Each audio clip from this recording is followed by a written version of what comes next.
I can't believe that I'm actually talking about this right now, much less introing this video with it, but all of the news regarding Huawei and their license with Google broke while I was on the way to the Honor 20 and Honor 20 Pro launch event. In case you don't know a whole lot about the situation by now, basically Huawei was stripped of its license to Google Play services and the Google Play Store for upcoming devices. The obvious question here is, what does this mean for current phones, including the one that I'm here in London to look at in the first place, the Honor 20 and the Honor 20 Pro. After all, Honor and Huawei have a very close relationship, so what does this ban actually mean for them?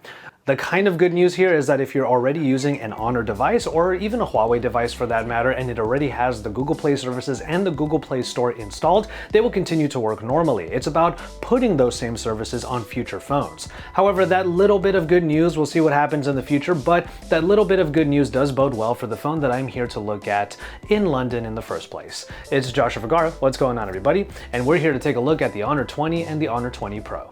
Multiple cameras, a lot of power, and a ton of capabilities tend to make phones a bit bigger than your average these days, but that is not the case with even the Honor 20 Pro edition. The phone isn't too big, but still sports a 6.26-inch display, complete with the hole punch that we originally saw in the Honor View 20. Underneath that glass is a 32-megapixel selfie camera that is sure to have all the features you'd expect from a phone hailing from China. Beauty modes, portrait mode, and hopefully plenty of sharpness when you don't want to use those extras. Turning the phone around, Honor made a big deal about the light play that is happening under the glass panels. There are a few different elements at play here with what they call the triple 3D mesh. A few different layers are put together to create a refraction effect, and in any of the different colors, it looks pretty great. What strikes you the most about the Honor 20 and the Honor 20 Pro is that the backing is also curved. Coupled with the slightly smaller size when compared to some other flagships, this makes for better one-handed usage. You don't really sacrifice anything in the hardware department either. There's still a good fingerprint reader, but it's not in the display nor is it on the back, so it's not going to distract from the aesthetic of the phone. Instead, the fingerprint reader is embedded in the power button. The processor is the Kirin 980, which does come with a few different software boosts. I am talking of course about gaming specifically, and Honor's GPU Turbo hits version 2.0 and supports more games for a better performance output. I wasn't really able to play that many games on the Honor 20 Pro during my little bit of time with it. However, I have already enjoyed GPU Turbo on other Honor phones, most notably the View 20. And finally, if you get the Pro Edition, a 4000 mAh battery gets topped up easily thanks to Honor Supercharge. I mentioned the Honor View 20 a second ago, and there was one feature about that phone that I was incredibly impressed by, that 48-megapixel Sony IMX sensor. Thankfully, it returns here in the Honor 20. Just like the View 20, the Honor 20 series includes the AI Ultra Clarity mode that combines multiple shots from the sensor in an HDR type capture for the best result. The Honor 20 Pro bolsters that camera with 3 more lenses. That's right, 3, including a 16-megapixel wide, an 8-megapixel telephoto, and a 2-megapixel macro lens. Now I know what you're thinking, a macro lens doesn't seem completely practical. You can get as close as 4 centimeters to any given object and get a really good close-up shot of it. Now, Honor themselves have actually said that this is a bit of an experimentation phase for them. They wanted to put in the macro lens to see how people would react to it.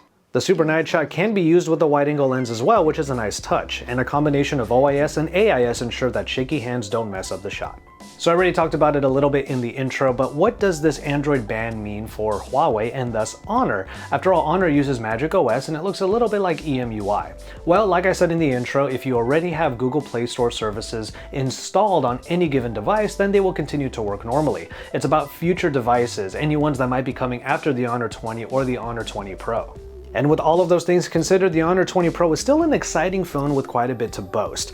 And thank God for that, because I will still be able to do a full review on this phone without any changes to the overall experience. At least for now. We'll see what happens in the future, like I keep saying. So it's clear that Honor is trying their best with their entry in the high-end spec mid-range price tier. I don't have the final word on the price, but that will be in the description down below when I do. What we do know is that it will undercut the $1,000 level of many flagships that might sport many of the same specs. So even after today's breaking news, this phone is still one to look out for.